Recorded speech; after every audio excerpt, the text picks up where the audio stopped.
love this film and I love your character. So Thank you. handsome, so dashing. And there's something about him. He has an air of arrogance, but it's like very charismatic. So I really Appreciate that. enjoyed it. Yeah, but so I love this film, and it's such a sweet romantic love story, and with a very beautiful multiracial inclusive cast. But what was it that really drew you to this story?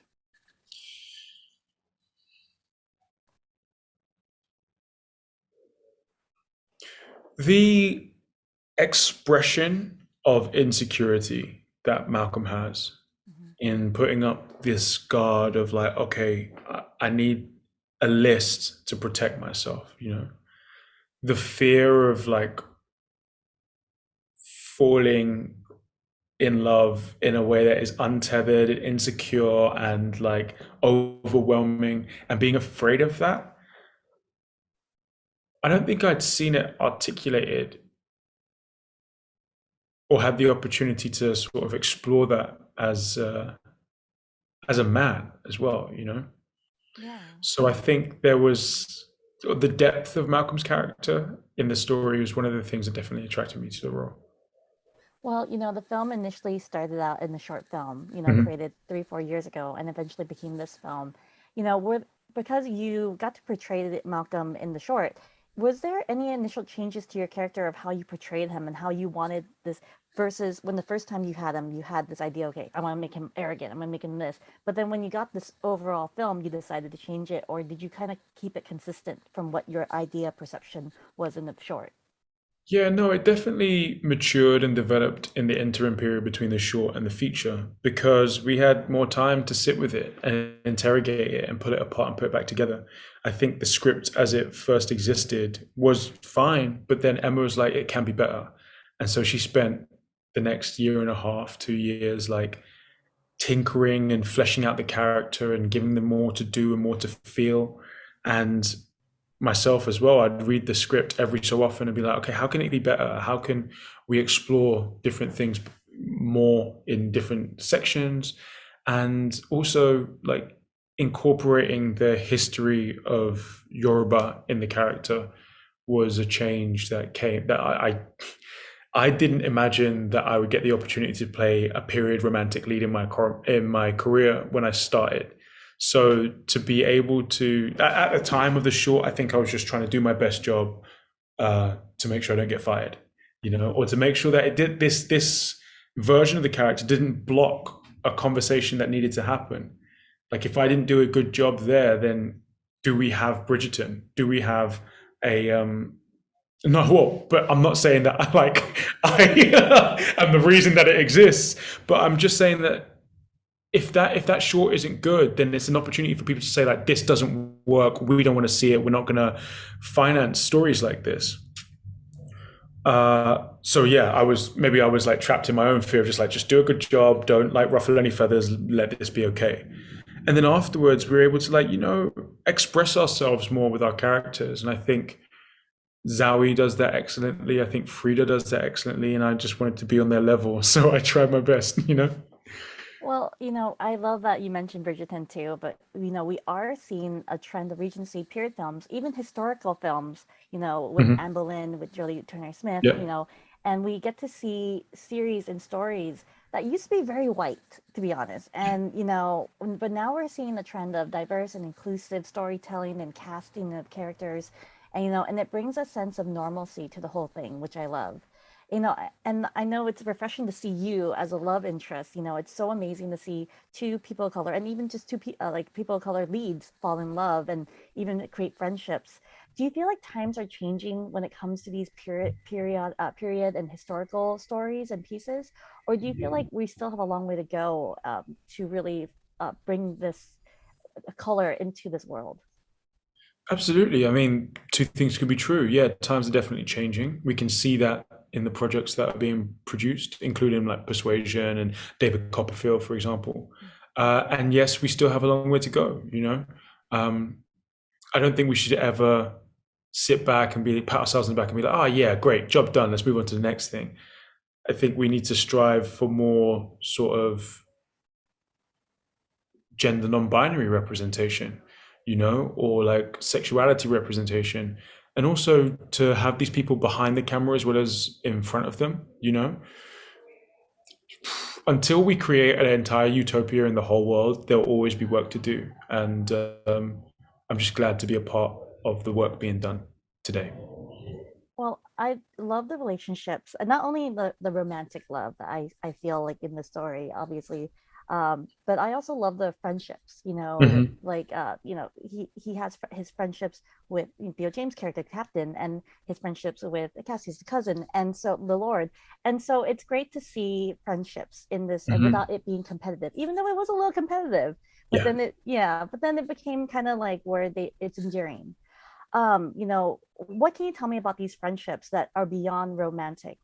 We're starting to see friendships being celebrated now too. Yeah, I think this film is a love story. And like you said, it's not just romantic love, it's platonic love, it's filial love as well, it's parental love.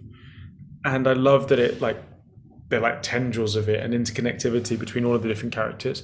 But I do think that for me, for Malcolm, like the platonic filial love that he shares with Lord Cassidy is one of the most important relationships in his life, you know? Um,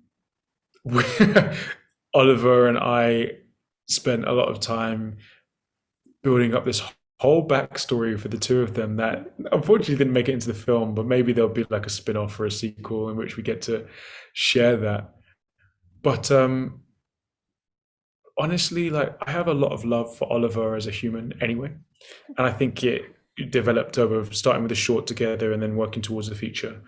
And like I've said it before and I'll say it again, like I miss him. He's not able to be here with us for the premiere, and I'm just like it feels a bit empty. And I think Malcolm would feel that same absence if Lord Cassidy wasn't there. So yeah, I'm super grateful for Oliver for sure. Well, another thing is I love seeing two people of color fall in love. We rarely get to see that. It's always they always have to bring a safety net for a lot of Yeah. films, and they it's so beautiful to see not only a black man and two brown people really essentially fall Hmm. in love. How was it for you? And also the other love interest was also a person of color. How was it for you, kind of feeling like this is normalcy of like seeing people of color fall in love on film, especially a period piece? It's interesting because I don't think any of us spent time whilst we were shooting it reveling in how revolutionary it was. I think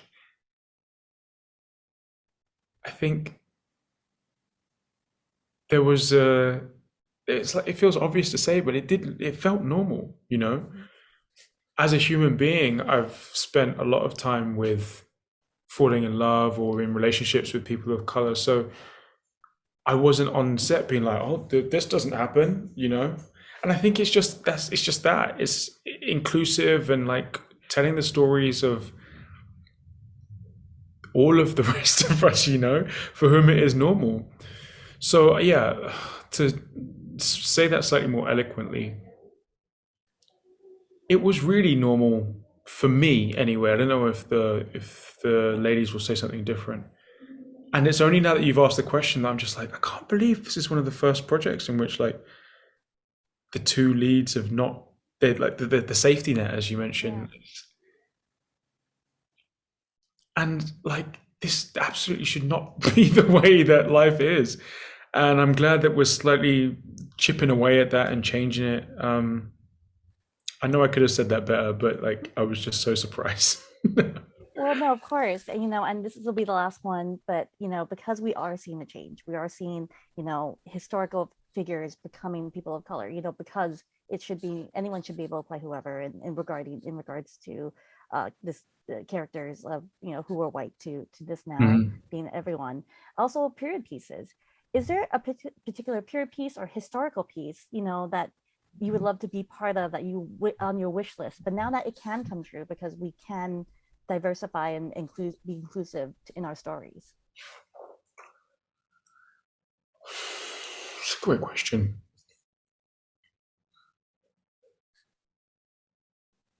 I don't know. I because the options are now limitless. It's just like, oh, how do I choose one? Um, hopefully, I'll get to do a few. You know, hopefully there'll come a point where it's no longer a surprise. Uh, yeah, I can't answer that question because I have option paralysis. Yeah, no, of course, and that's a beautiful thing. Well, thank you so much for your time. I really Thank appreciate you. you giving me your time, and thank you for your thoughtful answers as well. So No thank you trouble so at all. much. And I can't wait for everyone to see it. So thank you. Thank Hi, Laura. Oh, you look gorgeous. I think you're one of the most beautiful people in the world. So I'm Oh like, my God. no, but I am so excited because I love this film. It's such a sweet romantic love story, and with a beautiful cast, a multiracial and like, inclusive cast, And I love the story. It's just it's a period piece that you could fall in love with no matter what. And what was it though that drew you to this story? Well, what drew me to the story was just how fun and wonderful the themes and the concept was. The director had just watched Hamilton in New York, and she was very inspired by the way that show was designed. In terms of its multiracial casting, but not any time spent on really justifying any of their presence in the film, or in the show rather. So similarly, if you wanted to do something similar with Mr. Malcolm's List as well. And one of the things that I thought was so fun was that we haven't really seen kind of like the mashup of the Regency era with the 90s rom-com. And I'm such a big fan of the 90s rom-com, like Bridget Jones' Diary and Notting Hill. And so this real mashup of the two worlds was definitely what attracted me the most to this film. And then of course the idea of being in a corset and hats and bonnets and feathers and ballroom dancing. I mean, it was just too good to resist. Well, I know you were in the short film. It started out with a short film to this feature for 3 to 4 years ago. Yeah. And, were there any initial changes that your perception in the character, how because you were the narrator in the short. So is there any initial changes that how you portray the character in the short to what you brought into the feature film? The script changed a bit from the time that the feature-length script was presented to me when we were shooting the short film. And then over the time, the director spent some time to kind of like reshape some of the characters' interactions, the way my father was written. I think a couple of things changed. We went back and forth on. But I think overall, the idea stayed the same, which is we're just people in a movie in a world where we're falling in love with each other, where some of us are feeling jilted, where some of us are discovering ourselves, and some of us are indulging in self-love, and some of us are indulging in self-obsession, and and and then we're all growing, we're all making mistakes along the way, but some of us are falling in love with each other and not knowing it. So really, if you think about it, the universality of the story is exists already. It's not different from your world or my world, with the exception of the fact that we are set in the 1800s, and the fact that we have costumes that are flamboyant that you and I don't wear, because I don't think you want to wake up every morning to be hooked up into a corset, as fun as it is in a movie. Everyday life, maybe not. I think with that exception, the themes and the feelings and the emotions that these characters feel are so regular and normal and real.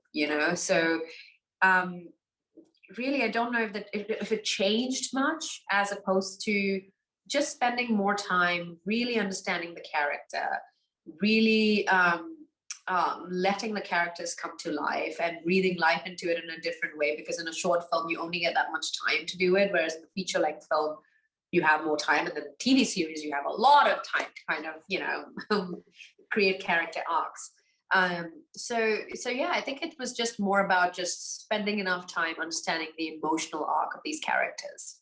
Well, I know this is a romantic, rom-coms, essentially like falling in love with a partner. But my favorite relationship in the film was Julia and Celine's friendship. Like that Favorite was, relationship. yeah, that was my favorite. They've always been there for each other, and at some point in their lives, every point in their lives, and Celine was there for Julia when she needs her most. What can you Yeah. tell me about this friendship, especially seeing platonic friendships between like two women who, there's men involved, but this is beautiful to see two women kind of take their friendship first.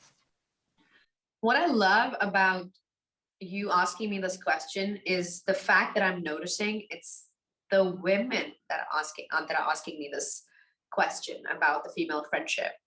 And I have been saying this, and as one of the exec producers in the film, I've been saying this over and over again. Let this film not be mistaken to be just a film about a love story between Mr. Malcolm and Selena, because really it is about this female friendship as well. There's two stories, very, very strong, going side by side with each other. So let's put enough energy and focus on while we were making the film to hone in and finesse that friendship between the two of them. And I've been saying this for such a long time. So I'm so happy that the female journalists are really catching on to it and picking it up. And the reason why it was so important for me is a couple of things. Society put a lot of pressure and still puts a lot. I mean, society just takes away women's rights today, but that's a separate topic. But society puts a lot of pressure on women, on the right age to marry, the right age to be seen in society. When do you bear children? How many children do you bear? Oh my God, like the pressures are endless. And the only two people who would really understand each other in this story of Mr. Malcolm's List, is Julia and Selena. Not only are they childhood friends, but they're kind of sailing the same boat in a way, like women slightly older, haven't settled in society yet. Society is kind of like looking at them in a strange way, like what must be wrong with the two of them? There must be something wrong with the two of them, that they haven't found their match. And so really their coming and being there for each other is even more important, because in a time where we feel that we as women are backed up against pressures of society and expectations from society, only we can help each other and understand each other the best. Yes, we need our male allies, but the power in having women supporting women is undeniable. It just makes you feel strong from within. It's certainly what I'm experiencing right now as a new mother as well, which is my husband obviously understands me, my partner understands me, and I feel the industry understands me, given that's fact. But the way other mothers understand me is something else. And it just gives me so much strength every day. So this is the part of the female friendship that I do not want us to forget, that they are there for each other.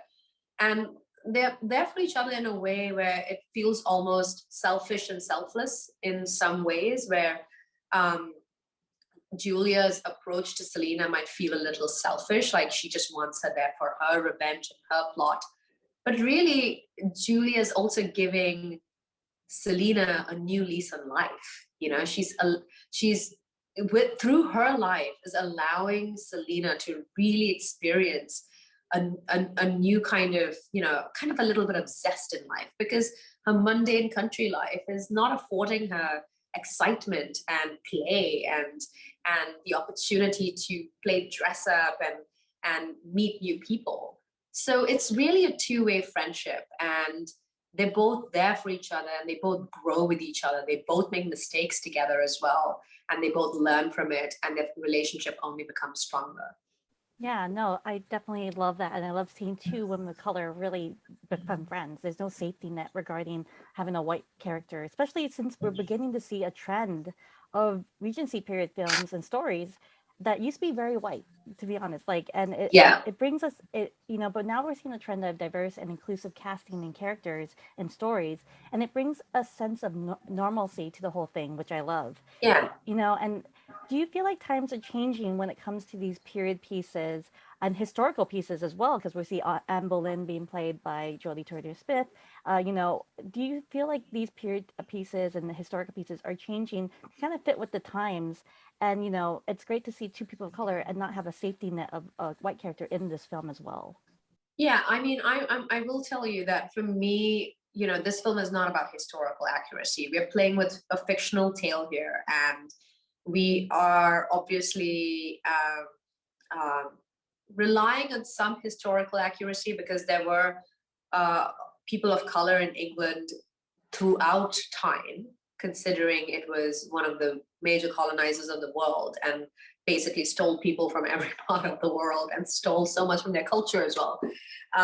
So I feel that accuracy exists in that people were present in England at that point in time, people of color. But overall, the fictional telling is what really supersedes all of that.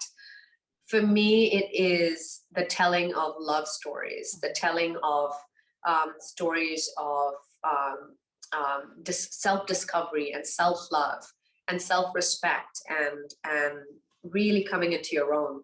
That cannot be relegated or given or assigned to just, one set group of people, that only Caucasian people go through love and self-growth and self-love. I mean, that's a preposterous claim. And so I feel what this film is doing, and what hopefully many other films coming forth will do as well, is that we will explore people of color with all the facets of life, with all the various nuances and emotions and experiences that rightfully we all experience. When I watch a movie that is about love and loss, I have experienced love and loss, so I feel seen and heard, no matter who is playing that character. So in the same way, let's do the opposite, where we don't have to constantly justify our presence in these films, but just go in there and embrace these experiences and emotions, and play out our characters. No, of course. Thank you so much. That was such a beautiful answer, and I can't wait for everyone to see this and fall in love with the characters and fall in love with Seed themselves as well. So, Thank you. congratulations on everything. And I can't wait for everyone to see this. So, thank you so much. Thank you. Thank you so much. So good to see you and speak with you. This is my tribe, Nerds of Color. Yeah. Oh my God, we love you so much. We, we're so excited when you were announced in this film. I told them, I'm like, I want this film. I love the whole story. It's the film is so sweet, and it's a sweet romantic story, and it's a very beautiful multiracial cast. What is it that really drew you into this deep, loving story? Well, I've always been a fan of Regency romance. Like many people, I read Jane Austen growing up and could always see myself in those novels, and really loved the recurring theme of attempting to marry for love rather than position, which comes up so much and just feels like it's a subject that sort of gains momentum and reality as you live more of your life. And then, of course, when I think the first sort of coming online mentally for me when it came to the Regency era being depicted on screen was 1994's Emma. Yeah. And there was just something about that brought this contemporary edge, brought all of the things that we love about romantic comedies to the genre. And I just thought, this is the perfect blend. And so when I was invited to read the script for Malcolm's List, I saw those two genres intersecting again. And I just thought, sign me up. This is where I live. But also Julia as a character was so instantly complex and interesting to me. We meet her at this very key point in her life where she's 4 seasons without a match, and society's starting to close in on her, and her mother's giving her the side eye at every opportunity when another wedding announcement appears in the papers, and that just felt very contemporary and relatable. And then the journey that she goes on is, I think, just delicious. She becomes a villain for a second, and then she gets humbled, and then she gets this redemption in terms of finding her love story because of her flaws rather than in spite of them. So that was just green flag to me. And then when I found out who the rest of the cast were and understood that we were participating in this very vital energizing of this genre on screen. I couldn't say no. Well, I love that she is so likable. You know, she's charismatic, even with her scheming ways and, you know, and her high societal personality. You know, there's something appealing about her. Like, you just really have to like her. There's something about her, especially when it comes to her growth. Like, she has so much growth. And I love seeing that she's not just a conniving, like, scheming person. Like, she Yeah. grows.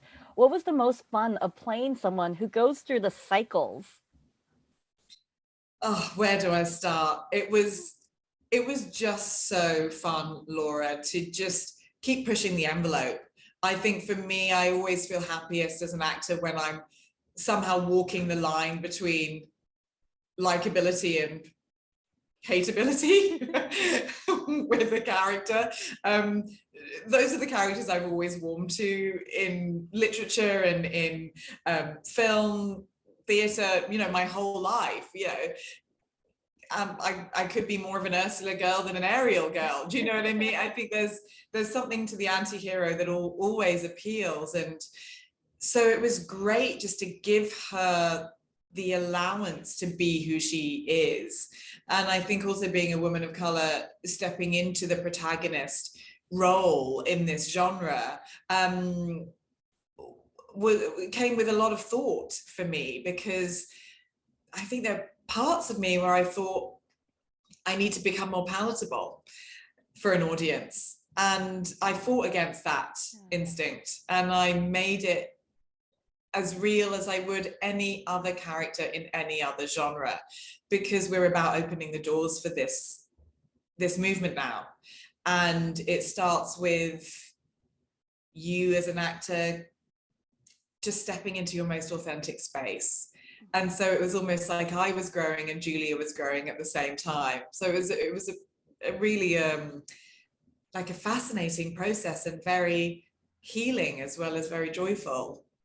Well, speaking on that, because, you know, I know you love Bridgerton, and, you know, we are beginning to see a trend of Regency period films and series and stories that used to be very white, to be honest. And now we're seeing a trend of diverse and inclusive characters in stories and storytelling. And it brings a sense of normalcy to the whole thing, which I love. You know, I know you commented that it's, you know, refreshing to see this genre and us being in this genre. But do you feel like times are changing when it comes to these period pieces, or do you still like feel like we're still stuck in a world where we have to make an effort? Really good question. I think we're right in the middle of a huge pendulum swing. And so all of that is at play right now. There is suddenly the work that we can see and is being made and exists, but there is still sometimes a conversation that accompanies that work whereby you're still being asked to almost justify your existence in the work, and that, I think, needs to be faded out the more that we become familiar with the new face of this genre. We shouldn't even be the new face, it should have just always been the face, but we are where we are. I think once that starts to fade out and we can just start to see the work continuing to build, that will be the real tipping point. You know, it's interesting when you have so many contemporaries who are actors who have made their names oftentimes in period drama. You know, lots of people I know attest to having bonnet fatigue because they've done they've done Regency to absolute death in their careers, and that just isn't a door that's been open to so many of us for so long. And so you find now, even though you've made the work, we've made this beautiful film, you're still being asked why you were allowed to do it rather than how you did it. And that's a really big difference. So I hope the work continues to grow, and I hope the discourse around it starts to just really neutralize, to be honest, because it shouldn't be a conversation anymore. And hopefully maybe I'll be one of the last people that has to have it, even though I love talking about it. No, and I want to see you more in Regency films and even historical pieces, because we are seeing even Anne Boleyn's being like with Jodie Turner-Smith, we get to see even Yeah, our history is being turned for to reflect us. Is there a, absolutely. yeah, is there a particular period piece or even historical piece or even, Jane Austen piece that you would love to be part of? Or any role, that dream role that you would like to be part of? Now that we kind of are seeing a trend of, we're opening up the world to anyone. Yeah. God, such a good question, Laura. A character I grew up loving, just loving, was Jane Eyre. And her story, I mean, obviously there's been so many machinations of it, but I don't know, her story just struck me so much. And of course there's other literature that kind of sprouts from that story, like the Wide Sargasso Sea. And I just always found her really, really intriguing, deeply sad, but always very intriguing. And I think, yeah, that's someone I always aspired to maybe playing one day. And I know you're running out of time, so I just want to ask you, because I love the relationship. I know this is a romantic story, but my favorite relationship in the film was Julia and Celine's friendship. Oh, good. Yeah, like that. They've always been there for each other at some point in their lives, and Celine even went there to be with Julia when she needed her most. And Yeah. what can you tell me about this friendship? And did you find like this is the true love story? Because we're starting to see friendships are becoming the love story. What's your idea when you see Julia and Celine's friendship? Friendships are love stories, and you have to work on them as hard as any romantic relationship. You realize as you get older and your friendship, grows and extends over time. I think there was something Freida and I felt extremely passionate about with regards to exactly what you're saying, which was making that friendship as much of a romantic story as any of the others that exist in the film. And that's because we don't often get to see female friendships in all of their warts and all glory. It felt like we wanted to create a really true to life sisterhood between the two of us, which means you get annoyed with each other, which means you fall out, which means you come back together, which means one of you goes off with the guy that maybe you liked and you're just gonna have to suck it up. And so that was definitely part of our intentionality between Freida and I, and something it's really satisfying to hear is resonating with an audience, because you should be rooting for them as much as you are for any of the couples in the film. Yeah, especially it's great seeing two women of color and they're not competing against each other. And they're Yes, not fighting, they're just friends. but sometimes they are, Laura, which I also liked. Yeah. Again, it was that intention of not defanging yourself for an audience, not taking the sting out of the tail, even though you want to present the best version of yourselves, because you don't want to be the last two women of color that are allowed to, present as friends in a Regency romance. Even though those pressures were there, we thought we've got to show this as flawed as it would be in any contemporary movie. And I really hope we have achieved that, because there are young men and women out there who are going to see this and this aspirational genre for the first time, and they're going to see this representational cast, and we're going to become their touchstone in the way that so many other actors that I watched growing up in this genre were for me. And that feels like a huge responsibility, but at the same time, the responsibility really is about being authentic and putting the truth up there. And hoping it resonates. No, it definitely does. Well, thank you so much for your time. We are such big fans. I'm such a big fan of yours, and I can't wait for everyone to see this beautiful, beautiful piece that I've been waiting for forever when it first came out, like talked about. So thank you, Laura. So much. Well, as a fellow nerd of color, I salute you. Yes.